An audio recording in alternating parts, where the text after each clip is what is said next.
Bonjour tout le monde, bienvenue sur l'Après Ciné, la chaîne du passionné. Aujourd'hui, je vais vous parler des films qui sortent en support DVD et DVD Blu-ray pour ce mois d'octobre 2016 et qui m'intéressent, je le précise. Il n'y a pas grand chose pour ce mois-ci, c'est vraiment super calme, c'est le ventre mou des sorties, le mois d'après la rentrée. Bon, seulement 2 titres ont retenu mon attention, à commencer par Krampus, un film d'épouvante horreur qui est sorti le 4 octobre, un film de Michael Dougherty avec dans les rôles principaux Toni Collette et Adam Scott. L'histoire: quand Max voit sa famille peu exemplaire se disputer à l'approche de Noël, le garçon décide d'ignorer la célébration, sans se rendre compte que ce manquement à la tradition va provoquer les foudres de Krampus, un démon ancestral bien décidé à punir les réfractaires. La situation tourne en enfer quand les figures de Noël prennent monstrueusement vie, lançant l'assaut sur la maison de Max et forçant les membres de sa famille à s'entraider s'ils espèrent sauver leur peau. Et oui, ce film n'est pas sorti, en tout cas ici où j'habite à Bourges, aucune distribution. C'est dommage vraiment, parce que moi j'ai tout de suite accroché à la bande-annonce.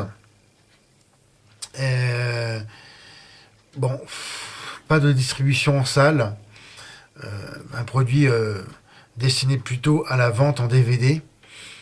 Bon, je trouve ça dommage.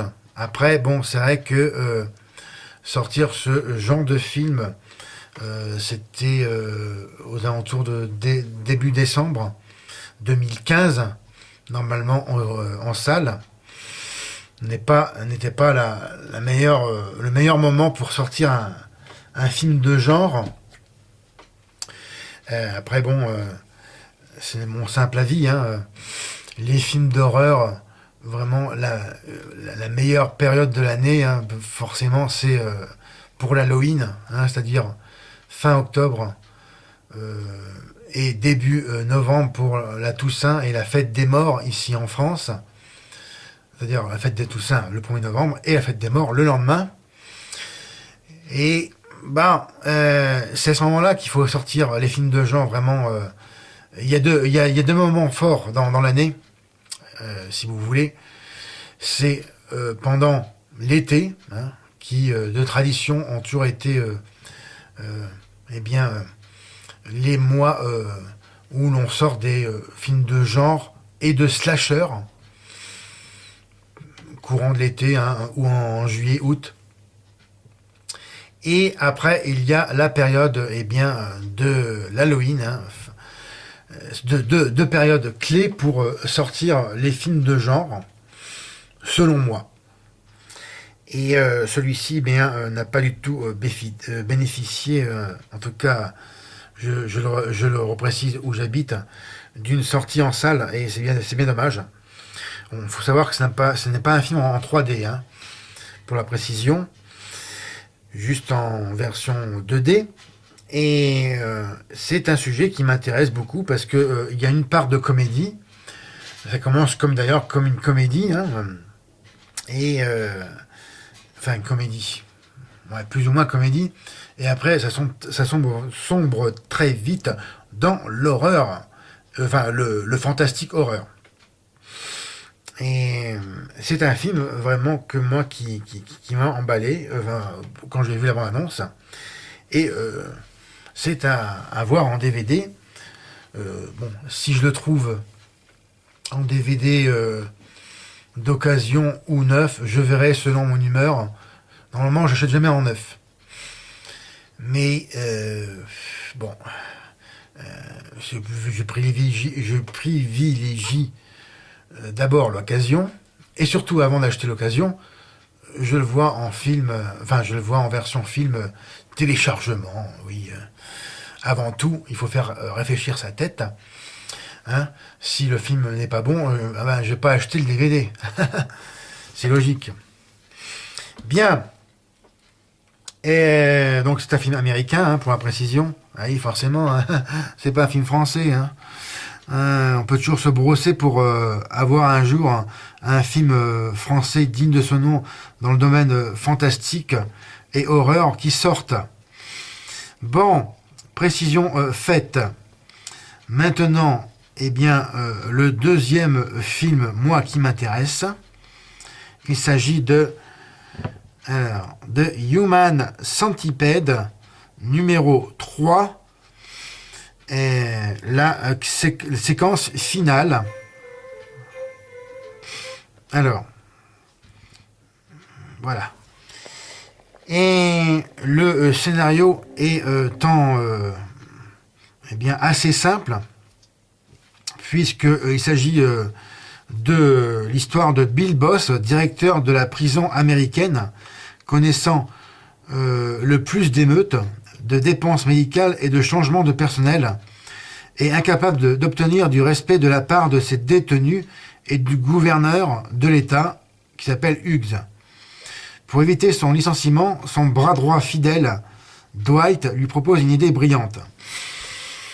Enfin, c'est ce qu'il pense. Une idée révolutionnaire qui pourrait changer le système carcéral américain à jamais et permettrait d'économiser des milliards de dollars. Une idée basée sur les films de Human Centipede 1 et 2. L'idée c'est qu'il va littéralement et figurativement rendre les détenus à genoux en créant le châtiment ultime et dissuasif pour quiconque envisage de commettre un crime. N'ayant rien à perdre, il va créer un mille-pattes géant avec 500 détenus. Bon, moi j'ai fait la critique du premier, hein, regardez quelque part sur ma chaîne cette vidéo, et j'avais vraiment bien aimé, assez bien aimé ce film. C'était pas plus trash que je pensais, et bon après forcément le deuxième, il a passé la vitesse supérieure dans un sens plus trash et gore. Ce qui était fort dans le premier film, c'est que l'horreur était plus suggérée, était plus était plus proposée. Enfin, pas proposée, je dirais, mais plus, je peux dire ça, plus suggestive. Ça laissait vraiment la part entière d'imagination pour le spectateur d'imaginer le pire, et c'est qui rendait ce côté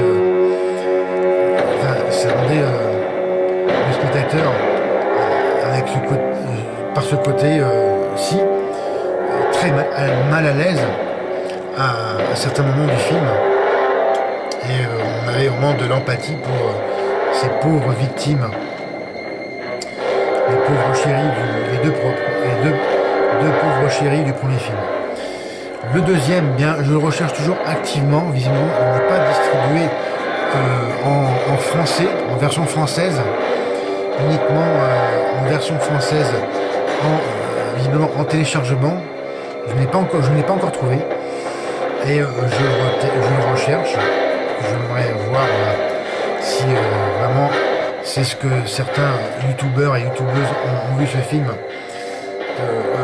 pour bien me faire mon avis, et ça m'a l'air bien plus effroyable que le premier.